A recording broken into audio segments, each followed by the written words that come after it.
marilah sama-sama kita memanjatkan syukur kita kepada Allah Subhanahu wa taala. Kerana dengan limpah kurnia Allah Subhanahu wa taala masih lagi Dia bagikan kita nikmat kesihatan dan juga nikmat kelapangan, sehingga dapat bersama-sama kita berada dalam majlis ilmu pada malam yang mulia ini. Mudah-mudahan Allah Subhanahu wa taala akan sentiasa merahmati kita, memberkati hidup kita dan sentiasa meridai kita dunia hingga ke akhirat nanti, insya-Allah. Baik. Sebelum daripada kita nak masuk pada pengajian, untuk peringatan tuan-tuan semua, marilah sama-sama kita niat iktikaf dalam masjid ini kerana Allah Subhanahu wa taala. Dan sama-sama kita niat belajar kerana Allah Subhanahu wa taala. Bismillahirrahmanirrahim. Qala musannifu rahimahullahu ta'ala. Dan segala tanda agama empat di situ. Dan tanda segala agama empat. Tanda kata seorang itu sudah berada di dalam agama, duduk dalam agama, dia ada empat tanda dia. Jadi tanda ni sangat-sangat jelas, yang empat perkara ni. Jadi sama-sama kita ikuti dan kita cek balik betul tak kita duduk dalam agama. Ada tak tanda-tanda agama pada diri kita? Yang pertama daripada empat tanda agama itu, iaitu sah i'tiqad. Sah i'tiqad. Jadi nak i'tiqad dia tu sah. Pegangan dia sah, akidah dia sah. Jadi maknanya apa yang dikatakan sah i'tiqad itu, iaitu kata sah i'tiqad, jazam dengan barang yang diiktikad akan dia oleh ahli sunnah wal jamaah. Wal jamaah itu kita tahu. Baik. Apa makna jazam? Iaitu kena pegang putih. Orang kata pegang putih. Pegang putih ni makna pegangan yang tak mungkin goyang, yang tak mungkin terungkai akan ikatan iman tadi. Yang dikatakan jazam itu iaitu pegangan yang putus, yang tak mungkin goyang. Baru dia nak jadi ma'rifat. Maka ma'rifat kalau kita tengok pada ta'rif dia kata jazmun, al-jazmul muwafiqu ataupun al-jazmul mutabiqu lil haqqi an dalilin. Al-jazmu al-muwafiqu ataupun al-mutabiqu lil haqqi an dalilin. Maknanya nak pegangan yang putus, jadi pegangan yang tak goyang, ikatan yang tak mungkin terungkai, yang berbetuli dengan perkara yang sebenar. Maknanya apa yang kita pegang itu adalah perkara yang sebenar. Berapa ramai manusia yang berpegang dengan putus, betul-betul dia pegang tapi pegangan dia tak betul.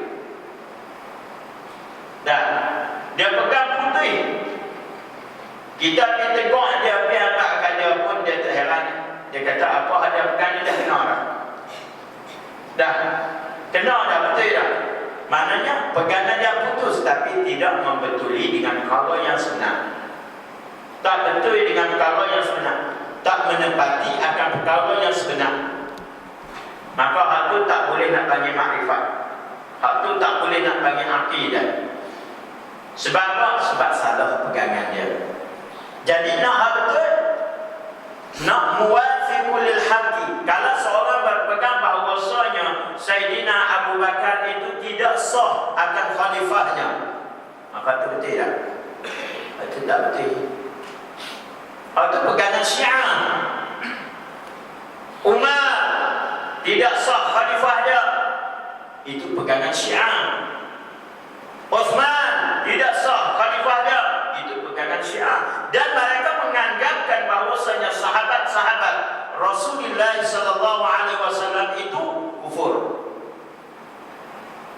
Bahkan isteri Rasulullah SAW termasuk Siti Aisyah, Hafsah dan lainnya, mereka menganggap kufur. Maka pegangan itu, walaupun dia pegang keman, walaupun pegangan itu dikatakan simpul mati di dalam hati mereka itu, tetapi tidak menepati akan perkara yang sebenar. Tuan-tuan, jadi itulah pegangan Syiah. Sehingga sanggup mereka memfitnah, menuduh akan Sayyidina Abu Bakar radhiyallahu anhu telah melobi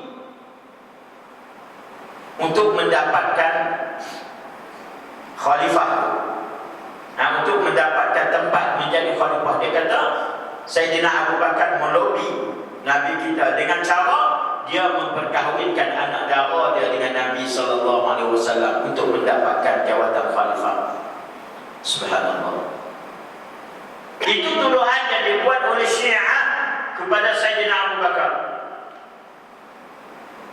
Demikian juga apa yang diperkatakan oleh Syiah, mereka mengatakan Sayyidina Umar juga telah melobi jawatan khalifah dengan mengkahwinkan anak perempuan dia dengan Nabi SAW, yaitu Sayyidatina Hafsah. Tuan-tuan, oleh itu kita kena berhati-hati dengan da'iyah dan juga dengan dakwah-dakwah mereka, pengajian-pengajian mereka, buku-buku yang ditulis oleh mereka. Dan ataupun apa yang kita dengar, kadang-kadang orang suka buka YouTube, dia tengok, dan dia tak tahu siapa yang mensyarahkan, siapa yang bercakap tentang apa yang dicakapkan. Kita tidak ada asas, terikut-ikut dengan pegangan mereka. Kerana mereka akan membesar-besarkan ahli bait, iaitu membesar-besarkan ahli keluarga Nabi, sehingga kita pun terpedaya. Ini ahli bait, ahli bait, ahli bait, Sayyidatana Fatimah, Sayyidina Ali karramallahu wajhah. Sehingga mereka tidak menyebut akan yang lain. Sahabat-sahabat Nabi yang lain dikufurkan. Jadi itu tidak membetulkan dengan perkara yang sebenar, maka tidak dinamakan sah i'tiqad dia. Tak masuk dalam awak bagi tanda yang pertama. Tanda yang pertama bagi agama. Maknanya nak masuk ke dalam agama tak boleh masuk kerana yang pertama pun dah salah dah. Salah China. Baik. Kalau begitu, yang kita nak apa dia? Al-jazmul muwafiqu anil haqqi an dalilin. Maknanya pegangan yang putus, yang membetuli dengan perkara yang sebenar, dan juga melandaskan pengambilan itu daripada dalil yang meyakinkan. Nak ada dalil pula. Kalau tak ada dalil, kita pegang mengikut apa saja yang diberitahu oleh guru, apa yang kita belajar, tanpa kita berfikir untuk mencari dalil. Tak cari pun dalil, betul ke tak betul pegangan kita ni. Nak bagi kuat dengan dalil yang meyakinkan kita bahawasanya apa yang kita pegang itu betul. Baik, kalau tak ada dalil macam mana? Pegangan betul tak? Maka itu dinamakan dia muqallid. Itu dinamakan muqallid. Muqallid ini maknanya orang yang ikut orang dalam masalah usuluddin, dalam masalah tauhid dia, dalam masalah akidah dia ikut orang semata-mata. Dia ikut orang dengan secara mengkhizir buta. Dengan izin tu, orang tak sebut izin tu. Marah. Saya buku bahasa Arab itu supaya apa? Supaya tidak keterlaluan. Ikut orang dengan cara membagi buta. Itu apa lain? Mana tanpa berfikir untuk mencari dalil, untuk meyakinkan pegangan tersebut. Maka itu bagi muqallid. Apa hukum dia? Maka hukum orang yang muqallid, orang yang ikut orang semata-mata dengan tidak berfikir, sedangkan dia adalah ahli fikir. Maka hukum dia apa dia? Ulama ada berbahas tentang perkara tersebut. Jadi ada khilaf di antara ulama. Setengah ulama mengatakan bahawasanya pegangan mereka itu sah dan iman mereka itu sah, tetapi masih lagi berdosa, masih lagi fasik kerana meninggalkan berfikir, jika dia daripada ahli fikir. Dan setengah ulama mengatakan belum lagi mereka itu beriman kalau tak ada dalil. Tuan-tuan, maka kaul yang sahih, hak kuat sikit dia kata beriman dah, tetapi masih lagi fasik, masih lagi berdosa kerana meninggal untuk mencari dalil. Cari dalil tak payah tuan-tuan. Apa yang diceritakan oleh guru kita, dia bawa jalan cerita sekian-sekian, kita cuba fikir mengikut jalanan yang dia buat. Oh, kita pun sendiri nampak apa yang dia cerita padanya. Bukan pasti kita kena cari hak lain. Dah, ikut apa yang guru kita cerita, kita pun fikir sama, kita nampak tu dalil untuk kita. Bukan kata tak boleh hak tu, hak kita kena cari hak lain. Dah, itu salah. Baik, itu dikatakan akidah. Maka nak di sini ia kata yang pertama daripada tanda segala tanda agama, iaitu sah i'tiqad, iaitu kena jazam, kena pegangan yang putus, iaitu pegangan yang putus dengan barang yang diiktikad akan barat oleh ahli sunnah. Mana kena pegang putus dengan apa yang dipegangkan oleh ahli sunnah. Kenapa kita pilih ahli sunnah, tidak yang lain? Ini bahasa dia kalau kita nak faham panjang.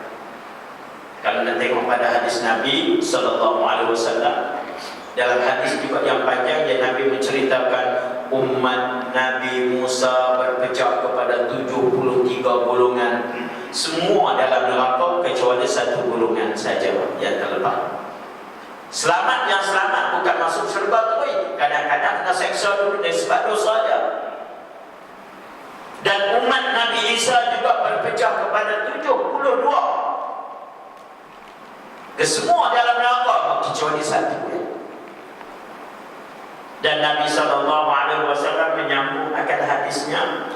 Nabi kata, wasatafarraqat ummati ila 73 firqah, akan berpecah umatku kepada 73 puak yang mengucap dua kalimah syahadat sama dengan kita. Mengucap dua kalimah syahadat sama dengan kita. Asyhadu an la ilaha illallah wa asyhadu anna Muhammadar Rasulullah. Sama. Tapi cara berpegang, cara pegang.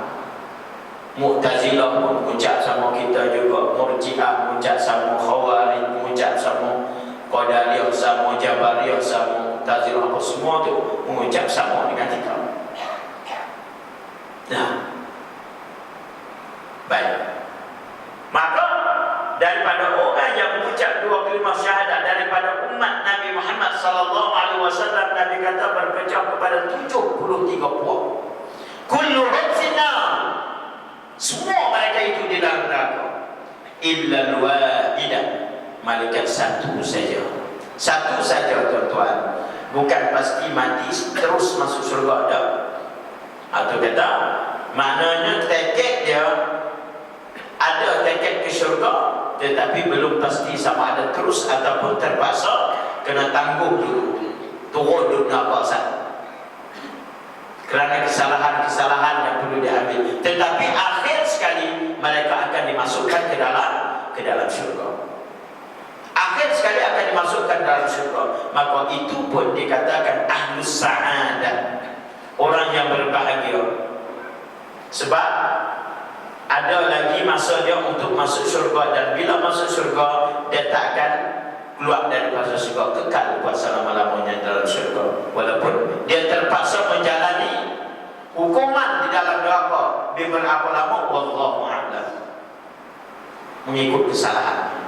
Tetapi dia mati dalam hal keadaan dia beriman, dan iman dia adalah iman yang sahih.